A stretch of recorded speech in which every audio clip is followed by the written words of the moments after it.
Coming up on this edition of Carolina Insider, Vandy is in town this weekend for Carolina football. What the Gamecocks need to do to salvage their season. And out on the green, the reason one local pastime is suffering in the Midlands. But next, election season may be inspiring politicians to make new moves on abortion laws. Carolina Insider starts now.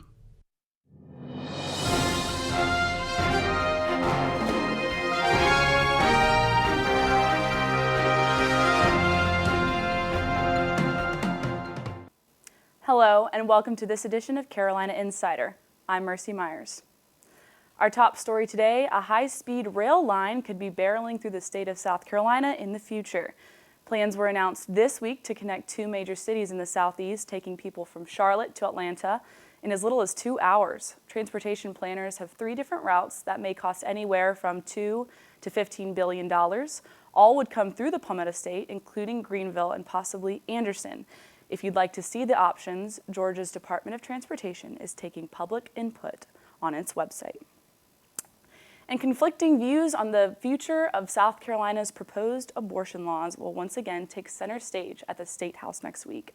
The Senate Medical Affairs Committee will meet on Tuesday to discuss the fetal heartbeat bill. If passed, a woman could not legally get an abortion in the state after a fetus's heartbeat is detected. This is around the 6-week mark of a pregnancy before many women know they are pregnant. For young voters, abortion is an important issue going into election season. I definitely think that abortion will sway my vote because I obviously want a representative that understands where I'm coming from my perspective and is willing to take that into consideration. As Columbia starts thinking about candidates for the general election, the outcome of the heartbeat bill will be one to watch. Columbia golfers may have to find another course to call home.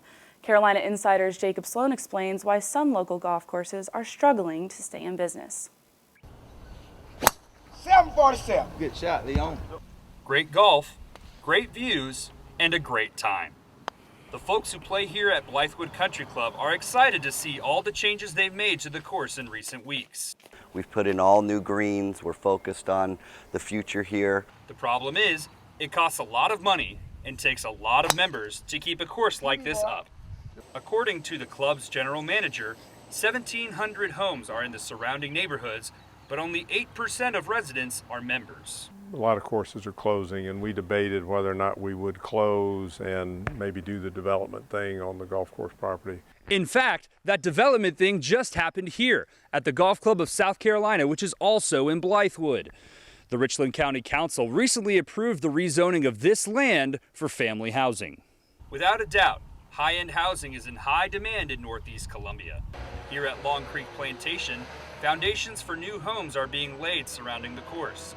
Hoping to take advantage of that growth, the golf club's management brought in a group to improve the course, but those plans fell through and now they're looking for investors.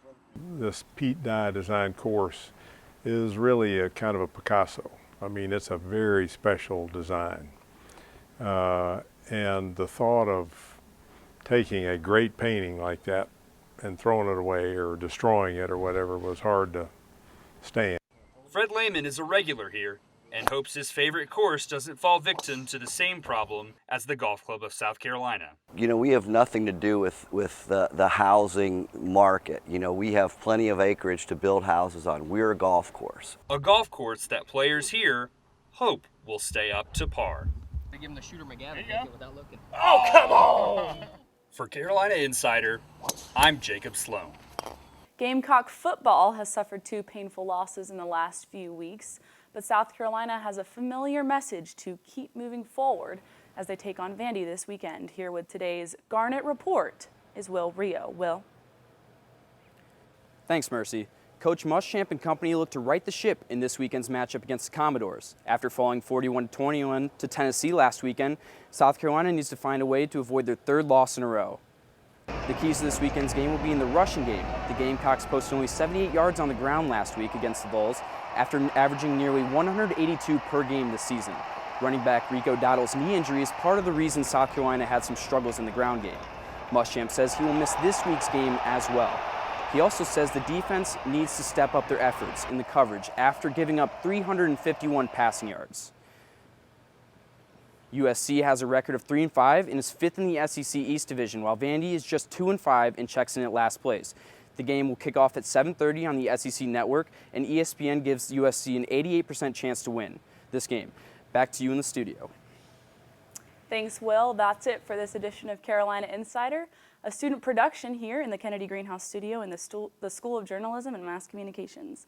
Thank you for joining us. We'll see you back here on Wednesday.